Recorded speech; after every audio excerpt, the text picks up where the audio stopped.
Quantas vezes o amor que oferecemos se transforma em uma espécie de condenação? Quantas vezes confundimos presença com espelho, toque com posse, afeto com controle? E se o verdadeiro inferno não for o abandono, mas a consciência, tardia, cruel e irreversível, de que fomos nós os destruidores daquilo que mais desejávamos? Essas perguntas não são confortáveis, mas também não são evitáveis. Há um momento inconfundível e devastador em que o narcisista, despido de todos os jogos e defesas, percebe. E essa percepção não é filosófica nem teórica, ela vem como um acidente, um estilhaço, uma rachadura na narrativa que ele criou para si mesmo durante uma vida inteira. Ele não foi rejeitado, ele não foi traído, ele foi visto. E ser visto sem o brilho da sedução, sem os truques de encantamento, sem o verniz da performance, é o mesmo que ser desmascarado. É ali que começa o ponto de ruptura. Não é o fim do relacionamento, é o fim da ilusão. Carl Jung dizia que a sombra é tudo aquilo que o ego se recusa a ver em si mesmo, e que quanto mais negamos esse lado, mais ela nos domina por trás, nos conduz por dentro, nos define em silêncio. O narcisista, por excelência, vive fugindo dessa sombra e constrói sua identidade como quem constrói um teatro, com cenário, iluminação, figurino e plateia. Mas o amor verdadeiro não assiste. Ele invade o palco, ele desorganiza o roteiro. Ele exige presença, entrega, vulnerabilidade. E é por isso que o narcisista não sabe amar, porque amar nesse nível é morrer para o controle, é aceitar que não há garantias, que o outro pode ver você como você é, e mesmo assim ficar, ou pior, ir embora. E ainda assim, quando o amor verdadeiro surge, mesmo sem saber lidar, ele é tocado. Algo dentro dele reconhece. E é exatamente por isso que ele destrói. Porque amar para alguém que só sabe manipular é como segurar uma chama com as mãos nuas. Não há como sair ileso. Jung dizia: ninguém se torna iluminado por imaginar figuras de luz, mas sim por tornar consciente a escuridão. É exatamente esse o tema deste vídeo. O momento em que a escuridão toma forma. O instante exato em que o narcisista percebe, sem mais defesas, que destruiu algo que era real. E o que acontece depois não é redenção, é ruína, mas uma ruína diferente daquela que ele costuma provocar nos outros. É uma ruína interna, silenciosa, incurável, porque pela primeira vez não é o outro quem desaba, é ele. Hoje você vai mergulhar comigo nesse instante raro, profundo e inquietante. Vamos olhar de frente para o colapso narcísico, mas não com ódio, com lucidez. Vamos ver o que acontece quando a ausência de controle se torna insuportável. Quando a sombra, aquela que o narcisista tentou enterrar, ergue-se diante dele como um espelho rachado. Esse vídeo não é só sobre o outro, é sobre você também. Sobre as vezes em que tentou salvar alguém que nunca quis ser salvo. Sobre os ciclos de esperança, dor e silêncio. Sobre o instante em que você deixou de correr atrás e, sem saber, se tornou o início da queda dele. Porque há algo que o narcisista teme mais do que o desprezo. O seu silêncio, sua ausência, sua felicidade sem ele. E é quando você para de reagir que ele finalmente ouve aquilo que tentou evitar a vida toda, a própria verdade. Por isso fique até o final. Este não é um roteiro para alimentar sua raiva. É para acender sua lucidez, é um convite à consciência, não só sobre o outro, mas sobre você mesmo. Vamos juntos abrir a cortina dessa psique fraturada e descobrir como o amor pode se transformar, tragicamente, em sentença.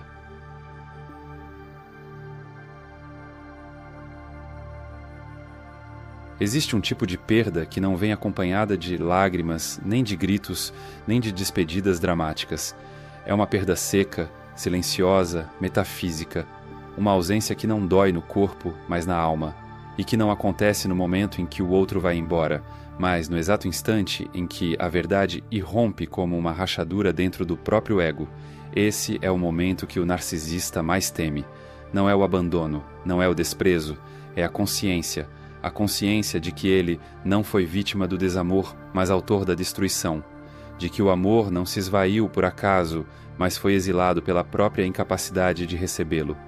É um ponto de ruptura que não acontece de fora para dentro, mas de dentro para fora. Não é quando o outro diz chega. É quando o narcisista, mesmo sem querer, se escuta dizendo eu destruí.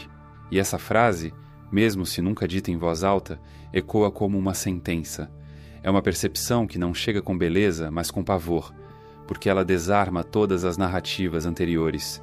A de que ele era incompreendido, a de que foi traído, a de que o outro exagerava, a de que ele apenas reagiu. Tudo isso cai por terra quando o vazio fica inegável. E o que resta, no centro da psique, é algo que Jung chamou de ferida arquetípica. Um ponto sombrio onde o ego, a persona e a sombra colapsam, sem chance de reconstrução imediata. Imagine uma sala de espelhos. Todos os reflexos foram cuidadosamente montados para mostrar uma imagem perfeita, sedutora, invencível. Mas em algum momento um espelho trinca, e nessa trinca a imagem se deforma. O olhar se perde, e pela primeira vez o narcisista se vê como ele realmente é. Não há romance nessa visão, não há redenção, há pânico. Porque o que ele vê não é um vilão consciente de seus atos. É uma criança emocional, presa no tempo, desesperada por controle, incapaz de suportar a ideia de ser amada sem condições.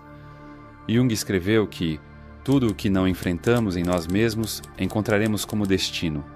E esse destino chega, para o narcisista, na forma de um amor que ele não soube viver. Um amor real, legítimo, honesto, que exigia apenas uma coisa: presença. Mas presença exige entrega. E a entrega, para o narcisista, é morte simbólica. Ele vive com a ilusão de que está no controle, de que manipula, de que seduz, de que conduz os sentimentos alheios como um maestro numa orquestra emocional. Mas o amor verdadeiro não pode ser manipulado. Ele não responde a scripts, ele não obedece regras de poder.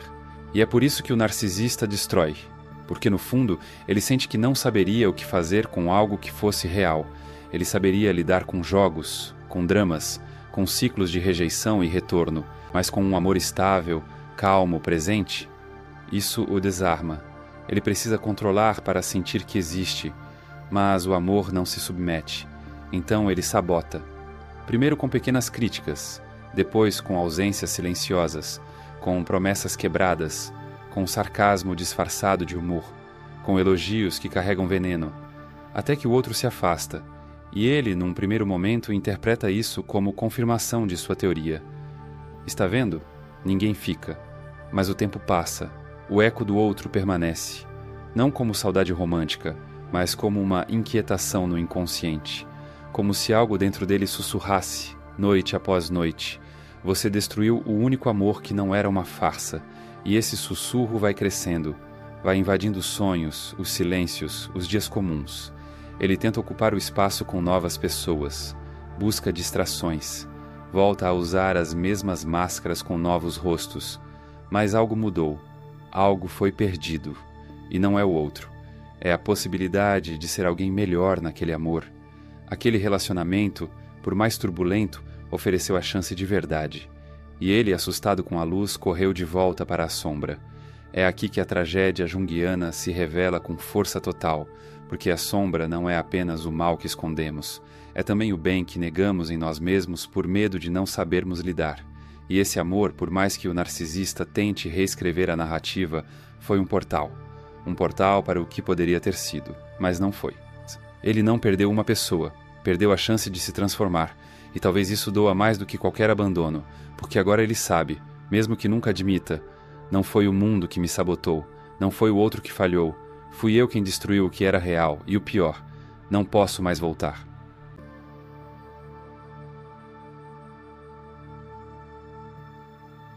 O narcisista não vive, ele atua. Sua vida inteira é uma peça de teatro cuidadosamente ensaiada, em que cada palavra, cada gesto, cada sorriso tem uma função: manter o controle da narrativa, segurar o olhar do outro, impedir que a escuridão da própria alma seja revelada. E como todo ator trágico, ele nunca percebe que a plateia, um dia, cansa do espetáculo. Carl Jung dizia que a persona, essa máscara social que todos usamos, é necessária. Ela é o nosso cartão de visitas, a roupa que vestimos para circular pelo mundo. Mas o narcisista confunde a máscara com o rosto. Ele não tem eu, ele só tem personagem. E como todo personagem, precisa de palco, precisa de público, precisa de luz. Sem aplausos, o teatro desmorona. E, sem teatro, o narcisista se vê diante do que mais teme, o silêncio da própria consciência. No início, o espetáculo é arrebatador. Ele sabe como observar você, como decifrar seus desejos, como repetir suas palavras de volta até que pareça que está diante de um espelho perfeito. Ele se torna aquilo que você sonhou, não porque ele seja, mas porque aprendeu a interpretar. É a fase da encenação máxima, o love bombing, a tempestade de promessas, a devoção repentina, a entrega absoluta que faz você acreditar que encontrou alguém extraordinário. E de fato encontrou, mas não no sentido que pensa. Encontrou um estrategista da alma, alguém que faz do afeto um palco e da ternura um script. Mas eis o que quase ninguém percebe no começo. Esse excesso não é amor, é armadilha. O excesso é sempre um sintoma de sombra. É a tentativa desesperada de encobrir o vazio interior. Quanto mais intenso o teatro, mais profundo o buraco que ele tenta ocultar. Jung escreveu certa vez: tudo o que não enfrentamos em nós mesmos acabamos projetando no outro. O narcisista projeta em você sua fome, sua insegurança, sua ausência de identidade, e por isso não se relaciona com quem você é, mas com a imagem que inventa de você. Você não é pessoa, é espelho, não é presença, é combustível. No fundo, ele não ama você. Ele ama o poder que acredita exercer quando você reage. Cada lágrima é aplauso, cada sorriso, validação, cada crise, combustível. É um jogo de controle, disfarçado de romance. Mas aqui está o paradoxo que sempre o conduz à ruína. Quanto mais ele tenta controlar, mais revela a própria falta de controle. Quanto mais ergue cenários de perfeição, mais expõe o caos que habita atrás das cortinas. O narcisista acredita que engana, mas, no fundo, o teatro é tão mecânico que cedo ou tarde algo escapa. Uma palavra atravessada, um olhar frio, um gesto impaciente. E, por um segundo, você vê o que está por trás do personagem, o vazio. É esse vazio que ele mais teme, não porque doa, mas porque revela que ele não sabe existir fora da performance. E essa consciência seria insuportável. Então, em vez de encarar, ele amplia o espetáculo. Se percebe que você começa a duvidar, aumenta a intensidade, presentes, declarações, sacrifícios encenados. Se sente que você se distancia, dramatiza, inventa histórias, cria crises para que volte ao palco. Cada movimento é calculado para manter você dentro da narrativa. Mas tudo isso é apenas máscara, e máscaras, por mais belas, não respiram. Jung chamou de ilusão do ego, esse processo de acreditar que estamos no controle quando, na verdade, somos dominados pelo inconsciente. O narcisista acredita controlar os outros, mas está, o tempo todo, aprisionado pelo medo de ser esquecido. É um prisioneiro que veste a própria cela com cortinas douradas para fingir que mora num palácio. E aqui surge a pergunta incômoda: quem está realmente no controle? O narcisista, com seu teatro cuidadosamente ensaiado? Ou a sombra que o obriga a repetir as mesmas cenas em todos os relacionamentos sem jamais mudar o roteiro? A resposta é cruel. Quem dirige o espetáculo não é ele, é a sombra, é a ferida que nunca encarou. É a criança assustada, abandonada dentro dele, que usa o teatro como defesa. Por isso tudo parece se repetir. Novos rostos, velhos roteiros, novas promessas, velhas sabotagens, novos palcos, sempre a mesma tragédia. Imagine por um momento que você está na plateia dessa peça. No início, você se encanta com a história. Ela parece feita sob medida, como se fosse a sua. Mas, pouco a pouco, percebe que as falas se repetem, que os gestos soam decorados, que o olhar não é olhar, mas cálculo. Então, a mágica se quebra. Você deixa de ser espectador encantado e passa a ser crítico atento. Você percebe que não havia amor, mas encenação. E esse despertar é também o início da ruína dele. Porque, sem plateia, o ator não existe. Sem reação, o espetáculo perde sentido. E quando você se cala, quando deixa de rir, de chorar, de reagir, o palco inteiro desmorona. Esse é o vazio do controle. O narcisista acredita dominar o outro, mas é o outro quem sustenta a peça. Sem público não há teatro, sem reação não há personagem. Sem você não há ele, e é justamente por isso que, no momento em que você sai, ele não apenas perde alguém, ele perde o espelho que mantinha seu mundo de pé. O teatro termina, as luzes se apagam, e diante dele resta apenas aquilo que ele passou a vida inteira tentando evitar, a sombra sem disfarces.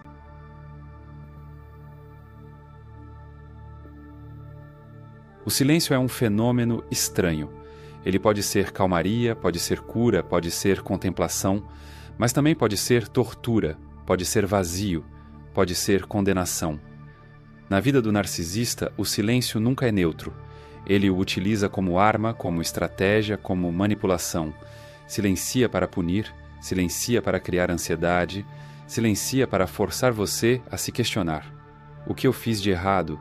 E nesse jogo perverso, o silêncio se torna um ruído ensurdecedor que destrói a autoconfiança da vítima. Mas há um outro tipo de silêncio. Um silêncio que não vem do narcisista, mas de quem se afasta dele. Um silêncio que não é cálculo, mas decisão. Não é estratégia, mas libertação. Esse silêncio não oprime, ele expõe. Ele não manipula, ele revela. E esse é o silêncio que o narcisista não suporta, porque esse silêncio é o fim do espetáculo. É o instante em que o público abandona o teatro e o ator percebe que, sem aplausos, não existe mais peça. Carl Jung dizia: não se torna iluminado imaginando figuras de luz, mas tornando consciente a escuridão. Quando você se cala, o narcisista é obrigado a escutar um som que sempre fugiu, a própria sombra, o eco de um vazio que não pode mais ser preenchido com reações alheias. Esse silêncio não é vazio, é espelho. E no espelho ele se vê como nunca quis se ver. Não como alguém grandioso, mas como alguém ordinário, esquecido, substituível. O narcisista pode suportar críticas, pode suportar ódio, pode até suportar desprezo, porque tudo isso ainda é reação. Ainda o coloca no centro da narrativa. Ainda diz: eu importo o suficiente para provocar sentimentos em você. Mas a indiferença? A indiferença é a sentença. Ela diz: você já não existe na minha vida. Você não tem mais poder sobre mim. Você é irrelevante. E isso para ele é pior do que a morte. Ele tenta resistir. No início, não acredita no silêncio. Espera que você volte, que você reclame, que você grite, que você chore, que você bata a porta pedindo explicações. Mas quando isso não acontece, quando a sua ausência permanece sólida, ele entra em pânico. O pânico não vem da perda do outro, mas da perda do espelho. Sem você, não há plateia. Sem plateia, não há personagem. Sem personagem, não há identidade. E sem identidade, resta apenas o que ele sempre fugiu de ver: o nada. Imagine um ator que ensaiou durante anos para um grande espetáculo. Ele sabe cada fala, cada gesto, cada movimento. As cortinas se abrem, as luzes se acendem e ele se lança ao palco. Mas, ao olhar para a plateia, ela está vazia. O silêncio não é aplauso, não é crítica, não é assobio, é apenas vazio. E esse vazio não pode ser controlado. Ele não pode manipulá-lo, não pode transformá-lo em narrativa, não pode usá-lo como combustível. Ele apenas existe. E isso é insuportável. O silêncio é o colapso, é a implosão do ego narcísico, porque ele mostra, sem palavras, a verdade que o narcisista passou a vida inteira tentando negar. Ele não tem poder.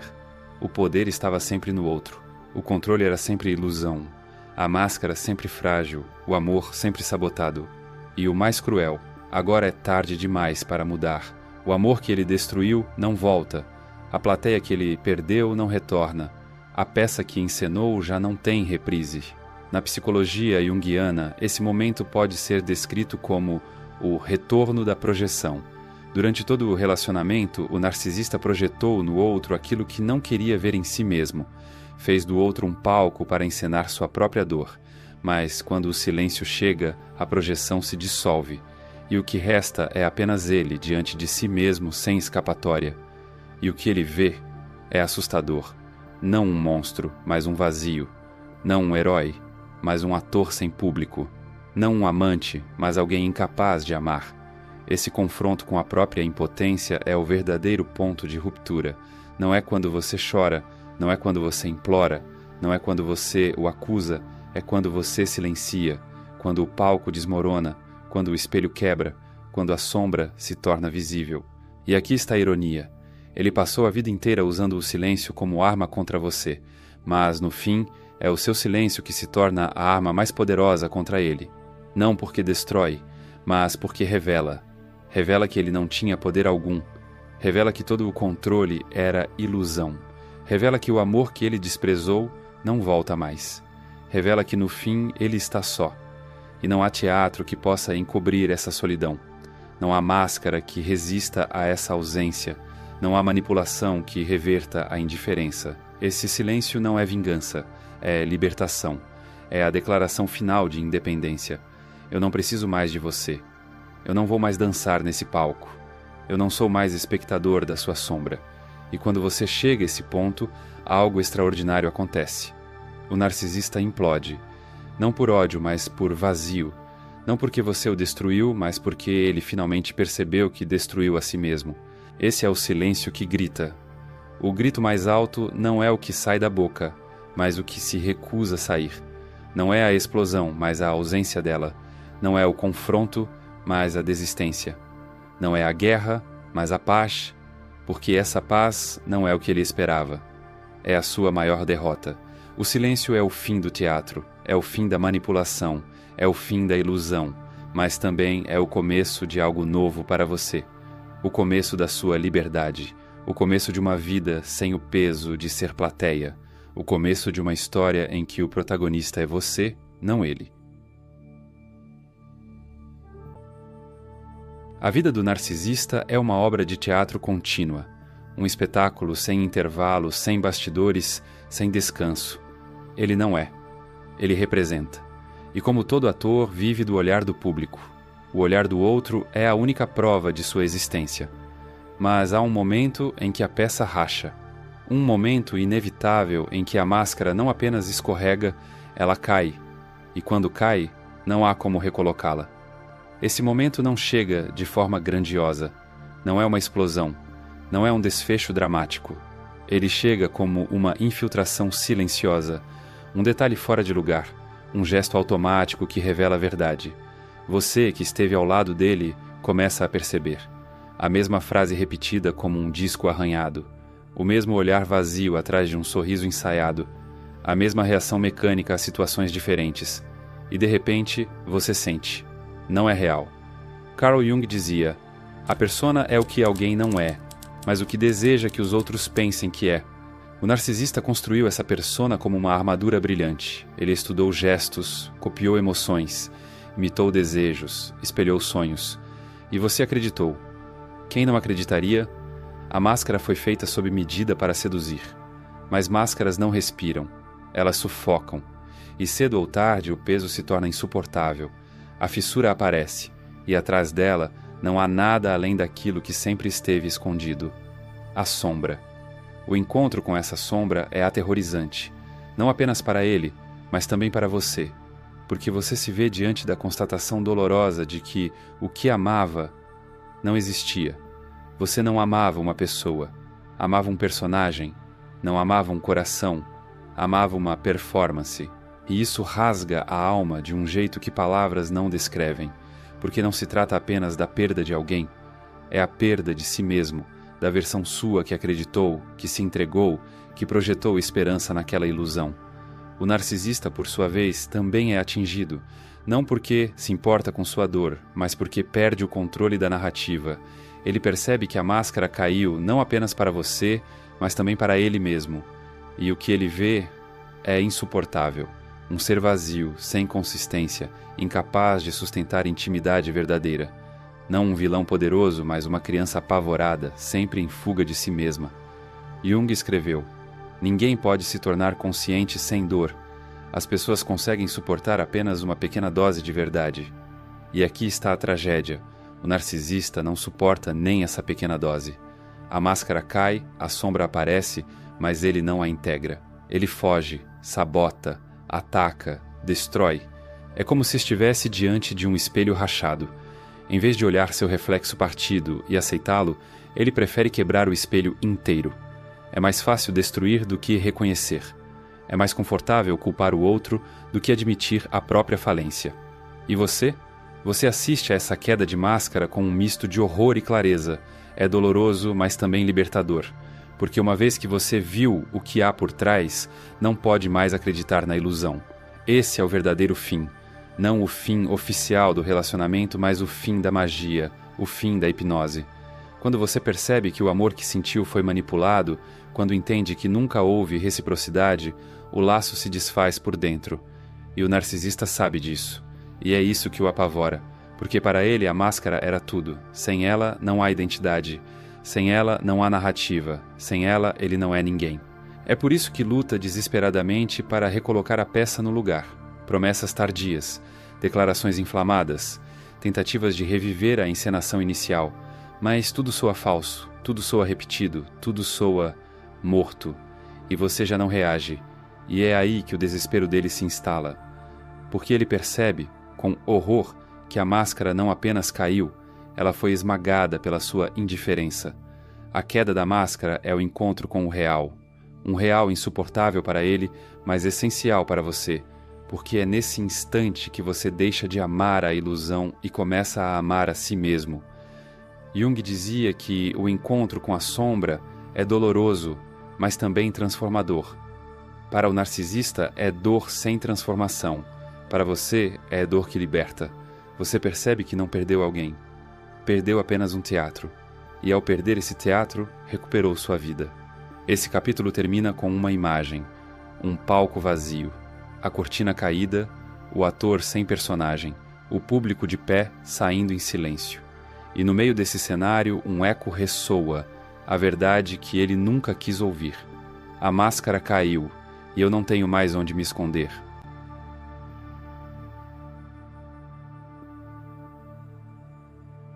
Há dores que queimam, há dores que gritam, mas existe uma dor ainda mais cruel, a dor do esquecimento.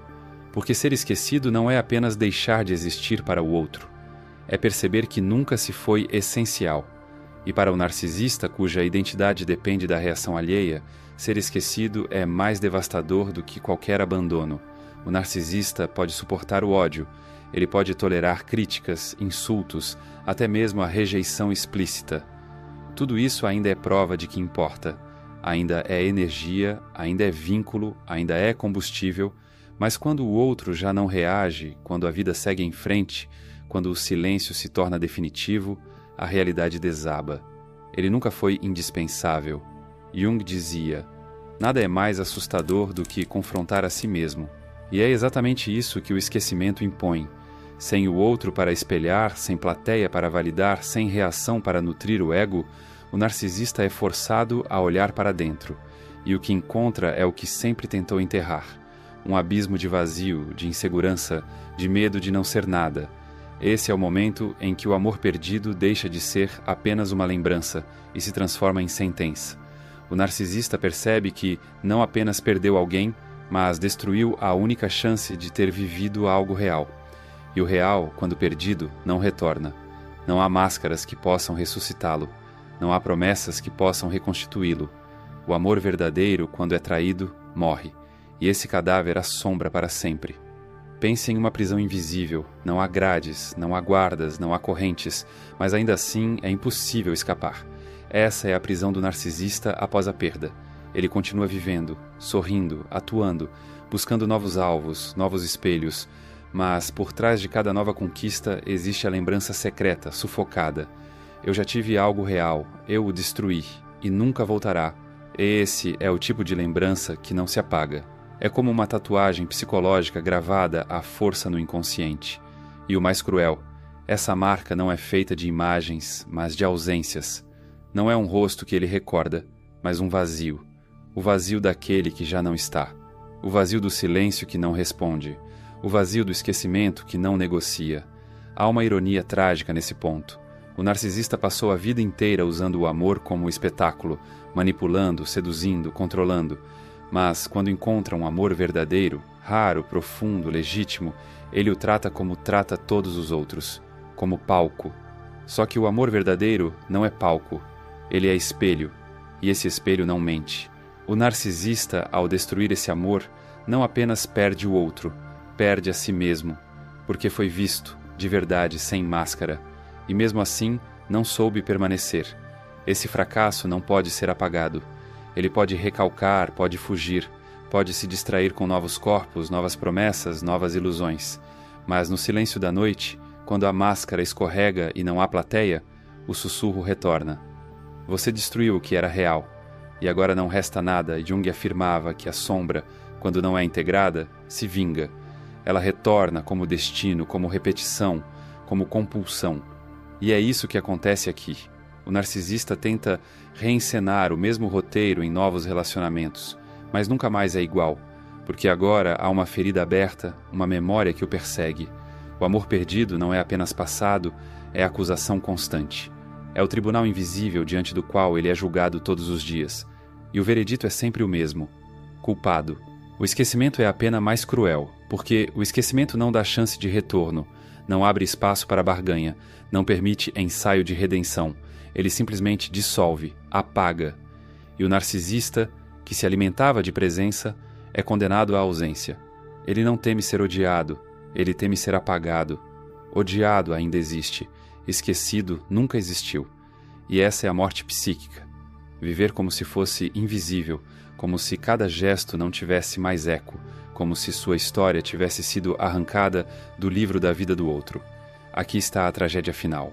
O amor que poderia ter salvado se transforma em acusação. O esquecimento que poderia ser libertação se transforma em sentença. E o narcisista que passou a vida se escondendo da própria sombra, agora é obrigado a viver dentro dela. Esse é o destino que ele nunca previu. Não ser derrotado pelo ódio, mas pela indiferença. Não ser destruído pela guerra, mas pelo silêncio. Não ser lembrado como vilão, mas não ser lembrado de forma alguma. E você? Você que foi vítima, que foi plateia, que foi espelho, você é o que sobreviveu. E ao sobreviver, ao se calar, ao esquecer, se tornou livre. O seu silêncio é a sua vitória. A sua ausência é a sua cura. A sua indiferença é o seu renascimento. No fim, não é sobre o narcisista. É sobre você. Sobre a sua escolha de não mais carregar o peso do espetáculo alheio.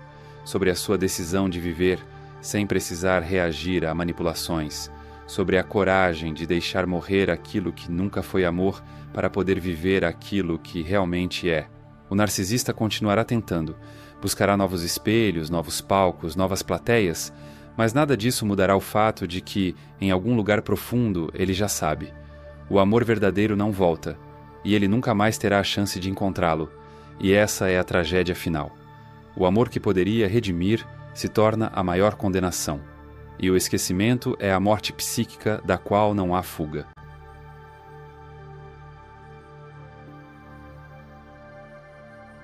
O que acontece quando alguém destrói o único amor verdadeiro que já teve? Não é apenas a perda do outro, é a perda de si mesmo. O narcisista não sofre porque o amor se foi, ele sofre porque percebe tarde demais que não sabia amar, e essa percepção é insuportável. Carl Jung escreveu: o encontro com o próprio eu é, muitas vezes, a coisa mais terrível que pode acontecer a alguém. E é justamente esse encontro que se torna a tragédia final do narcisista. Ele não é destruído pelo ódio do outro, mas pela própria consciência. Não é punido pela vingança, mas pela ausência. Não é condenado pelo desprezo, mas pelo esquecimento. O amor verdadeiro, uma vez perdido, não se recupera. Ele não pode ser reconstruído artificialmente. Não pode ser repetido em outro palco. Ele é único e, quando se rompe, deixa uma cicatriz que nenhuma encenação apaga. E aqui está a ironia. O narcisista passa a vida inteira acreditando que está no controle, mas quando percebe que não está mais presente na memória de quem amou, descobre a verdade mais dolorosa: não existe sem plateia. E quando você deixa de reagir, ele deixa de existir na narrativa que criou para si mesmo. Esse é o ponto de ruptura, o instante em que o poder se revela ilusão e o controle se mostra vazio, mas é também o ponto da sua liberdade, porque é nesse momento que você percebe que nunca mais precisa ser plateia, nunca mais precisa ser espelho, nunca mais precisa viver no teatro alheio. Eu lembro de uma madrugada, e talvez você também tenha vivido algo parecido. O quarto estava escuro, a cidade lá fora seguia em silêncio, e eu sentia como se todo o peso da minha vida estivesse sentado ao meu lado. Não havia briga, não havia palavras. Havia apenas aquele silêncio espesso, sufocante. Naquele momento, eu acreditei que o silêncio era meu inimigo, que ele era a prova da ausência, da solidão, do vazio. Mas com o tempo, percebi algo que mudou a forma como eu me relaciono com tudo. O silêncio não era vazio, era espaço, espaço para eu me ouvir, espaço para me reconstruir, espaço para perceber que a minha vida não dependia mais de alguém que me tratava como plateia, mas sim de mim mesmo. E talvez seja isso que você também precise ouvir hoje. Que o silêncio que dói agora pode ser o mesmo silêncio que vai libertar você amanhã. Que o esquecimento que parece punição pode ser o mesmo esquecimento que lhe devolve a paz. E que no fim a sombra do outro não é maior do que a sua própria luz. Por isso eu quero agradecer a você, de verdade. Não apenas por assistir, mas por estar aqui, presente, mergulhando comigo nessas reflexões densas, profundas, às vezes desconfortáveis. Porque cada palavra só ganha sentido quando encontra um ouvido disposto a escutar. E você esteve aqui. E isso, para mim, importa muito mais do que números.